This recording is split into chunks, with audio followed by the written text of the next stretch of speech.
Occasion ఏదైనా location ఎక్కడైనా తెలుగువారి వేడుక అంటే ఆలివ్ మిఠాయి ఉండాల్సిందే. భారత్ పాక్ నడుమ ఉద్రిక్తతల నేపథ్యంలో మూసివేసిన విమానాశ్రయాలు పునః ప్రారంభమయ్యాయి. మొత్తం 32 విమానాశ్రయాలను నేడు తిరిగి తెరుచుకున్నాయి. భారత్ పాక్ నడుమ ఉద్రిక్తతల నేపథ్యంలో ఉత్తర పశ్చిమ భారత్లోని పలు విమానాశ్రయాలను ఈ నెల 15 వరకు మూసివేయాలని కేంద్రం ఆదేశించింది. దేశ భద్రతకు సంబంధించిన అంశం కావడంతో అధికారులు ముందు జాగ్రత్తగా విమాన సర్వీసులను ఆపేశారు. చండీగఢ్, శ్రీనగర్, అమృత్సర్, లూధియానా, భుంటార్, కిషన్గఢ్, పాటియాలా, సిమ్లా, ధర్మశాల, భటిండా, జైసల్మేర్, జోధ్పూర్ తదితర విమానాశ్రయాలు మూసివేశారు.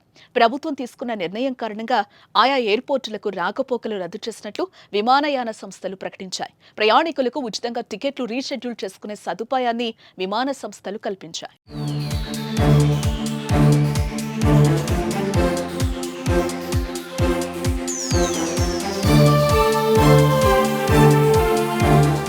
అటు ఢిల్లీలో కూడా దేశీయ విమానాల రాకపోకలపై తీవ్ర ప్రభావం పడింది.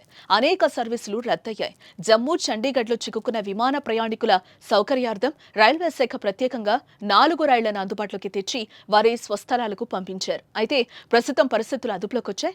భారత్ పాక్ మధ్య సీజ్ ఫైర్ ఒప్పందం కుదిరింది. ఆదివారం నుంచి ప్రశాంత వాతావరణం నెలకొంది. ఈ నేపథ్యంలో విమాన రాకపోకలు ప్రారంభమయ్యాయి. విమానయాన కార్యకలాపాలను పునరుద్ధరిస్తూ సంబంధిత అధికారులు నోటం జారీ చేయడంతో ప్రయాణికులకు విమాన ప్రయాణ సౌకర్యం అందుబాటులోకి వచ్చింది. దీంతో అంతా ఊపిరి పీల్చుకున్నారు.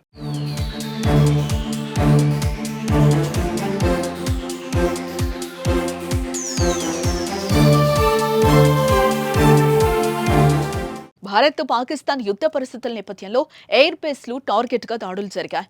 పాకిస్తాన్ ఎయిర్ బేస్లను భారత్ ధ్వంసం చేసింది. 26 చోట్ల పాక్ డ్రోన్లతో దాడులు చేసింది. అవి ఉధంపూర్, భుజ్, పఠాన్కోట్, భటిండా, వాయుసేన స్థావరాల్లో పడ్డాయి. పలువురు సిబ్బంది గాయపడ్డారు.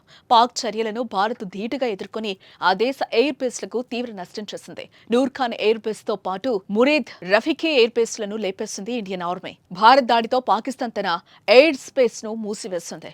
అన్ని విమానాలను రద్దు చేసుకుంది.